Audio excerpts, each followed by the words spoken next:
Hey everyone, and welcome to SkillCapped. Today we're going to be doing something a little bit different. We're going to be going over some viewer submitted replays and talking about some of the biggest mistakes players make from bronze to diamond. We're basically going to be comparing the difference, and then we're going to be comparing it to a top level player like Shroud and really showcasing the difference between the mechanics to help you improve.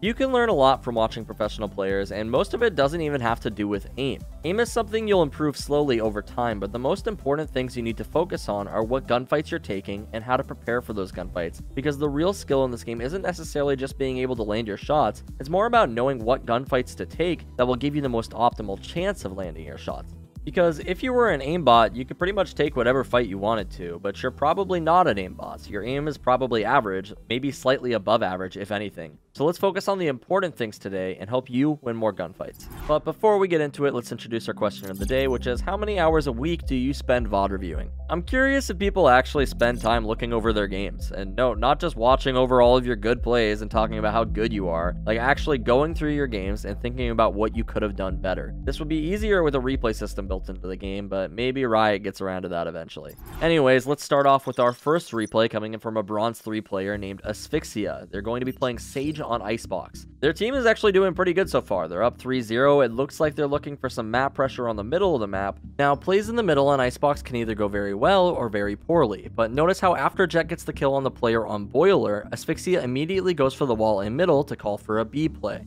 This is actually a really good call, and remember in comp, try to always think about what a standard defense setup will look like. You gotta pick on the guy on Boiler, so where are the other players right now? Well, there's probably one guy on B, one Kitchen, and 2A. Using this information, we can make an educated guess on where the next encounter might take place. Knowing that somebody normally would be playing B long, I'd consider this to be one of my biggest threats right now, and that's why you'll see Asphyxia is scanning angles right now. Their crosshair placement is a little bit poor while doing this, but you can see he has the right idea. Just try to always remember you want to be aiming at the locations enemies might appear from. Lots of times watching lower rated players, their crosshair will just sort of float in the walls or next to the wall where they could be peeked from, and it's important to remember the point of crosshair placement is to have enemies walk into your crosshair. You don't want to have a good enough mindset with crosshair placement. If you're aiming in the general area, that's not going to be as good as if you're aiming exactly where you got peeked. Notice how if my crosshair is on the wall of where the enemy might peek me from, although it's aimed in the right direction, I still have to adjust quite a bit to hit my target. Now, there are exceptions to this rule, like if you're going to be peeking an angle and you're pre-aiming the location, it can be a little bit different. But when you're scanning angles, you want to make sure that you're scanning the correct angles and not being sloppy with it. Now, as Asphyxia is approaching onto the B site, notice where his team is at right now. Going back to earlier when we said that he called for the B play, he could have been a little bit more assertive with it, because now you see his team didn't hustle towards the B site. It sort of puts him in a situation where he's going to be entering the site alone. And at this point, it becomes kind of difficult to advance any further alone, because if we peek out onto site, we expose ourselves to so many different angles solo. And remember earlier when we talked about that standard defense setup? If there were 2A, 1B, and 1 Kitchen, that Kitchen player must have gone somewhere. He didn't just disappear, and my bet would be right now he's outside of Kitchen, or he's Snowman. I really don't think he went towards A after seeing you wall mid, which means that if the B player is still alive, and this Kitchen player is likely playing Snowman, they could have a nasty crossfire right now on this location.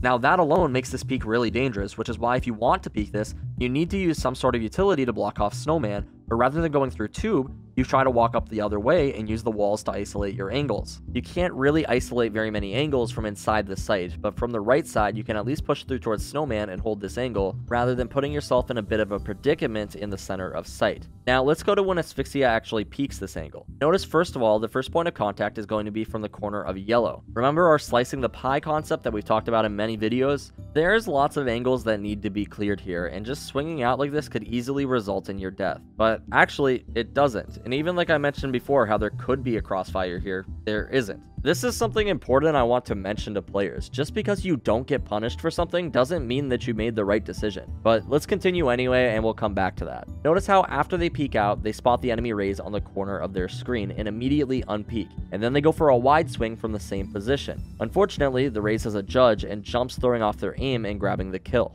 Now, it's really easy in this situation to just look at this gunfight and be like, unlucky, you just gotta hit your shots next time. But realistically, this was a very hard gunfight to win. The enemy has a judge, they're a few meters away, they're jumping through the air, this is not an easy shot, and that wasn't really an aim issue.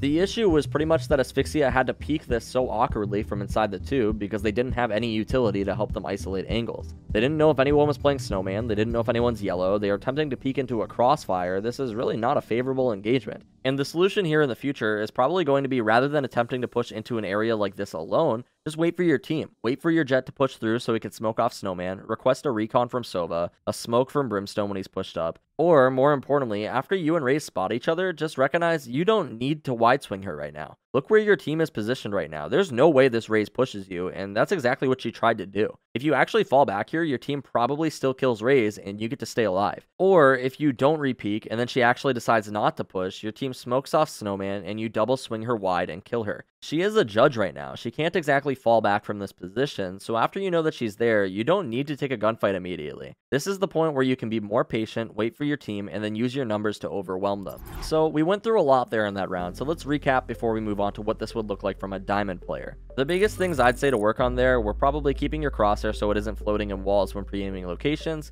being careful of what angles you peek alone and what angles you need to call for teammates' utility, and lastly just waiting for your team before taking certain engagements. Let's move on to a diamond player though and see how they tackle these issues. Before we do though, if you guys are interested in more content just like this where we break down specific plays and analyze how you become a better player, we have all of this and more available on SkillCapped.com. It's all backed by our rank improvement guarantee, so there's literally no risk, and I'm gonna be real with you. If you're genuinely looking to get better at Valorant, this could be your first step in improving at the game. And if not, you can always get your money back, no questions asked. So stop sitting around, go check out SkillCapped.com, link in the description below. Moving on to our diamond player, and this is actually going to be a player I personally know pretty well. I believe he peaked Diamond 3, and honestly, he has some of the best aim I've ever seen. It's weird to think that a player with some of the best aim in the game might struggle to hit a mortal, but that's sort of what I wanted to talk about in this video. There's definitely a portion of this game that relies on crisp shots and accurate flicks. However, that stuff is not nearly as important as making decisions in the rounds that will set you up for success. Notice in this round, some of the things we talked about with the bronze player seem to be fixed. Turtle is pretty good at scanning angles and making sure he's aiming where the enemy will appear, and his team is definitely playing a bit more closely with him.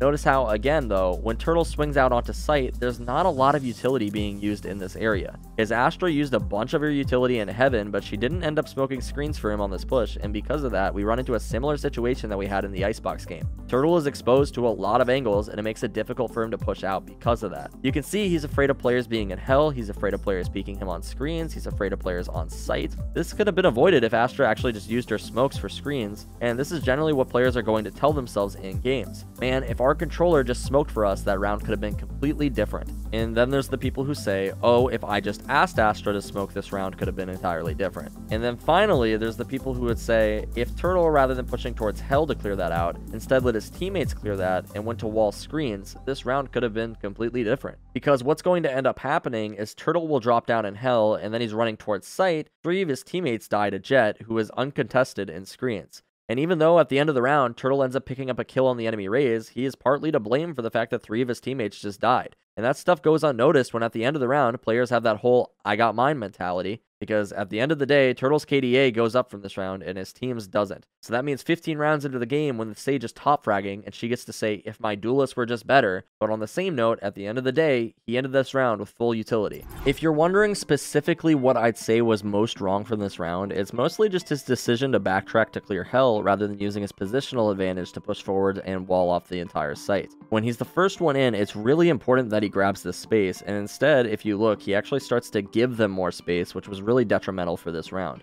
Because at the end of the day, it wasn't even Turtle who missed his shots, it was his teammates. But the reason this round was so awkward had to do with the lack of utility on site. That's why this Jet picked up 3. It wasn't because these guys can't aim, it's because they were exposed to a bunch of different angles and weren't paying attention to her when she peeked. The irony is, a lot of players spent so much time trying to improve their aim and perfect that part of their play, but actually nobody on their team really took an aim duel this round. If you look at it, Astra died while jumping down from Heaven, so did Raze, Cypher tried to turn and trade them out and gets killed, and then Turtle dies while blinded and KO gets jumped on from Hell. So players spend all this time trying to perfect their aim, but then because of their poor utility usage or positioning, they never really get the chance to have fair fights with enemies. I'll let you guys think about that for a little bit. So let's go and compare these 2 rounds. What is the difference? Well, there was a clear crosshair placement difference. The diamond player seemed to be a little bit less floaty with his crosshair, and he was quickly scanning angles effectively.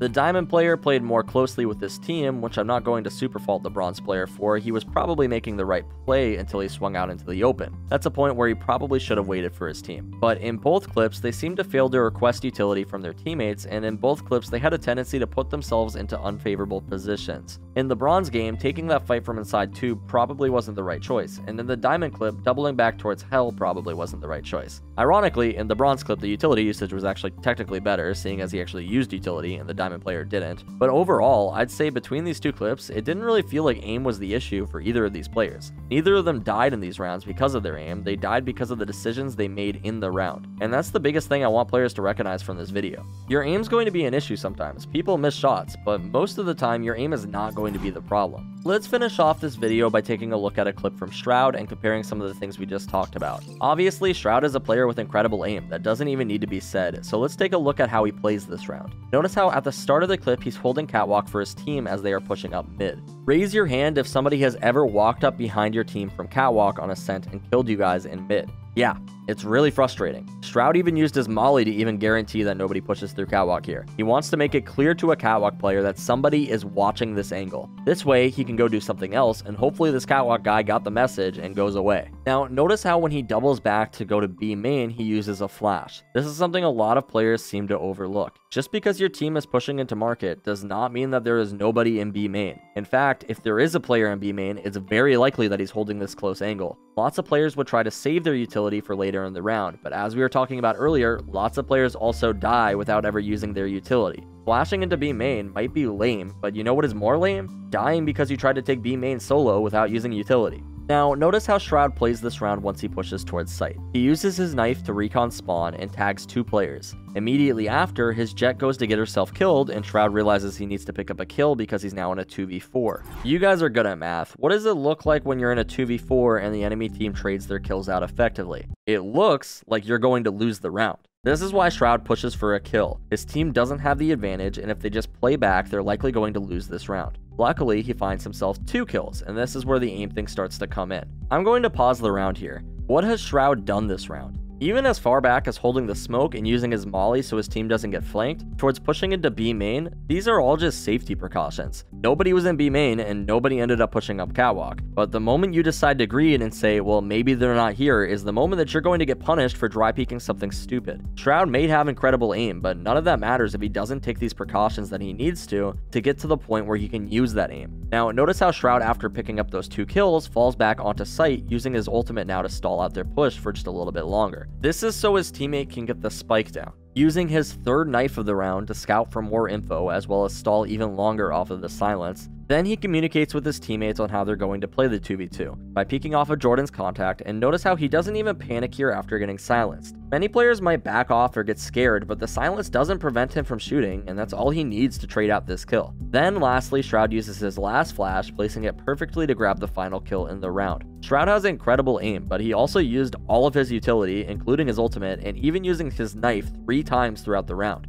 He didn't forget to communicate with his teammates, he didn't forget to use his util, and he rotated where he needed to be. And then he used his util to help keep himself and his teammates alive as long as he could. This was a really good round from Shroud, and it really showcases what it looks like when a player has good communication, good game sense, and good aim. But again, the point being, Shroud didn't get this clutch because he had good aim. He got this clutch because of the things that he did in the round that put him in the position to take advantage of that good aim. But that's the last clip that we have to go over today. If you want to see more stuff like this, though, where we break down all the mistakes players make and more, be sure to check out SkillCapped.com, link in the description below. This was a different style of video. We don't generally do this sort of VOD review type stuff for lower ranks, so if you guys want to see more stuff like this, be sure to let us know in the comments down below. Also, don't forget to like and subscribe. It really does help us out, and if you learned something new, feel free to send this video to a friend. I'm sure they'd like it as well. As always, I'm TheKingLive, and we here at SkillCapped want to thank you all for watching. We'll catch you in the next one.